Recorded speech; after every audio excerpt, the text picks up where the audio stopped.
Hello guys, welcome back to my channel literary madness. और आज मैं वापस आ गई हूँ उसी एनर्जी के साथ आप लोगों को पढ़ाने के लिए। यहाँ पे सबसे पहले मैं करैक्टर्स बताने लगी हूँ, किस तरह करैक्टर्स के थ्रू चौसर ने अपने जो प्रोलॉग था कैंटरबरी टेल्स का, उसमें मेडिवल की सोसाइटी को डिपिक्ट किया है और उसको रिफ्लेक्ट किया है। सबसे पहले आपने पेपर में चौसर के बारे में थोड़ा सा इंट्रो देना है, क्योंकि इंट्रो देने से इम्पैक्ट बहुत अच्छा पड़ता है क्वेश्चन का, और जो इस तरह के क्वेश्चन हैं अक्सर एग्जामिनर पूछ लेता है।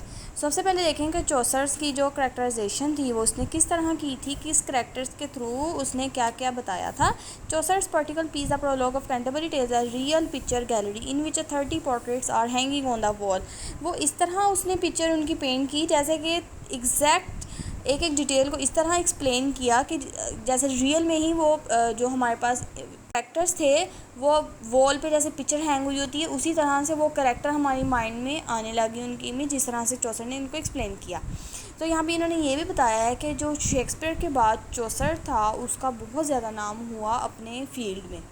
यहाँ पे हम देखेंगे नाइट और जो स्क्वायर का करेक्टर है वो हमें प्रोलॉग में बता रहा है war like elements of the society, कि सोसाइटी में किस तरह उस टाइम पे जंग वगैरह होती थी, और जब नॉर्मन्स ने इंग्लैंड पर हमला किया तो सारा जो सिनेरियो था वो इन करेक्टर्स के थ्रू पता चल रहा है। तो यहाँ पे वन बाय वन आप लोग इसको पढ़ लीजिएगा, वीडियो बहुत ज़्यादा लंबी हो जाएगी, मैं एक्सप्लेन करने बैठूँगी। यहाँ पे नाइट का मैंने आप लोग बताया है, शिवरी दिखा रहा है, ब्रेवरी दिखा रहा है, बहादुरी दिखा रहा है, और यहाँ पे एक लाइन यूज़ की है जो आप एग्ज़ाम में यूज़ कर सकते हैं, बहुत इंपॉर्टेंट लाइन है। स्क्वायर के लिए चौसर ने यूज़ की थी, he was a fresh as is a month of May. वो इस तरह तरोताज़ा था जिस तरह के एक मई का महीना हो। ही पोर्ट इस लाइन को हम एज अ आयरनी भी यूज़ कर सकते हैं। यहाँ पे जो पोर्ट्रेट मंक का करेक्टर जिसने दिखाया है, पोर्ट्रेट दिखाया है, वो उसने कहा है कि monk there was a fair for the mastery and outrider that love venery a manly man to be an abode able full many a dainty horse had he in stable। आप लोगों के आसानी के लिए मैंने यहाँ पे इंपॉर्टेंट जो लाइंस हैं वो मैंने खुद निकाल के आप लोगों के लिए लिख दी हैं, और आप लोग इनको पेपर में ज़रूर लिखें फॉर गुड इम्पैक्ट। तो यहाँ पे करैक्टराइजेशन बाय ह्यूमर, उसने ह्यूमर यूज़ किया मजाक के ज़रिए भी, मींस के जो चौसर था वो बात को सीरियस नहीं लेके जाता था, वो मजाक मजाक में ही अपनी जो बात होता था वो कह देता था। तो ये एक जो क्वालिटी ऐसी चौसर में भी, चौसर ने यहाँ पे फिजियोग्नोमी का यूज़ किया कि टू एक्सपोज उनकी इनर हेल्थ को एक्सपोज करना, कि ज़रूरी नहीं है कोई इंसान अगर हमें बाहर से स्पिरिचुअल और नेक नज़र आ रहा है वो अंदर से भी उतना स्पिरिचुअल और उतना ही नेक हो। तो चौसर ने बताया समनर के कैरेक्टर के थ्रू इस थीरी को। फिर यहाँ पे साथ साथ मैंने एग्जांपल्स भी लिख दिए हैं कि किस करैक्टर में क्या क्या चीज़ें दिखाई थी चौसर ने। यहाँ पे रियल और यूनिवर्सल होते हैं इसके करैक्टर्स जो हैं, इन करैक्टर्स को हम यूनिवर्सली इन पे बात कर सकते हैं, ये एक जगह पे बाउंड नहीं रहते। बाय आयरन और सटायर, इसने आयरन और सटायर के ज़रिए अपने करैक्टर्स को शो करता है। यूज़ ऑफ कंट्रास्ट शो करता है कि एक तरफ अगर नाइट और स्क्वायर का कंट्रास्ट है तो दूसरी तरफ मंक और प्रायरस का कंट्रास्ट है, कि वो करप्शन और इन चीज़ों को शो करते हैं, और जो स्क्वायर और नाइट ऑफ ब्रेवरी और डिवोशन शो करते हैं अपनी कंट्री से। What is irony? आयरनी एक लिटरेरी टूल है जो कि जोफ्री चौसर ने स्किलफुली यूज़ किया in the prologue of Canterbury Tales. Irony का आमतौर पर मतलब होता है कि हमने बात कुछ और की है मगर उसका डीपर लेवल पे मतलब कुछ और। आयरनी जो होती है वो सीरियस टोन में कभी भी नहीं की जाती, उसको ह्यूमर के तौर पर यूज़ किया जाता है ताकि बात का जो पॉइंट है वो बेसिकली लोगों तक पहुँचाया जाए। यहाँ पे वर्बल आयरनी यूज़ की है चौसर ने, सिचुएशनल आयरनी यूज़ की है, और कुछ यहाँ पे सोसाइटल इश्यूज़ को शो किया है।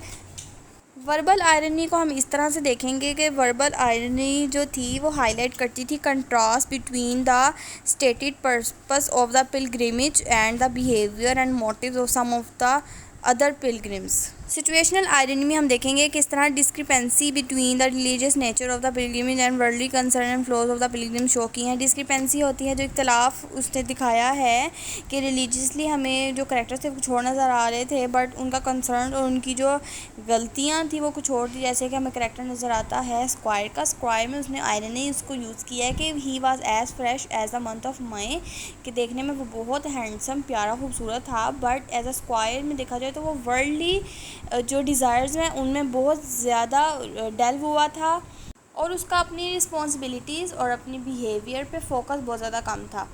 तो यहाँ पे डिपिक्शन ऑफ सोसाइटल इश्यूज भी दिखाए गए हैं। जो मेन करेक्टर्स हैं चौसर ने जिनको मेनली करेक्टराइज़ किया है, जो आयरनी यूज़ की है उनके लिए, वो है प्रायरस और मंक। यहाँ पे प्रायरस जो थी वो सपोज की जाती थी कि एक स्पिरिचुअल लाइफ गुजारती होगी, बट रियलिटी कुछ और सबूत दे रही थी। वो उसका टेबल मैनर्स, उसकी लैंग्वेज और उसकी ज्वेलरी बता रही थी कि वो स्पिरिचुअली बिल्कुल भी स्ट्रॉन्ग नहीं थी। यहाँ पे मंक का करैक्टर दिखाते हैं कि मंक किस तरह से एक करप्ट आदमी था और वर्ल्डली प्लेयर्स में बहुत ज़्यादा फोकस करता था। यहाँ पे नाइट का करैक्टर की एग्जांपल दे दिया और स्क्वायर की बता दिया है।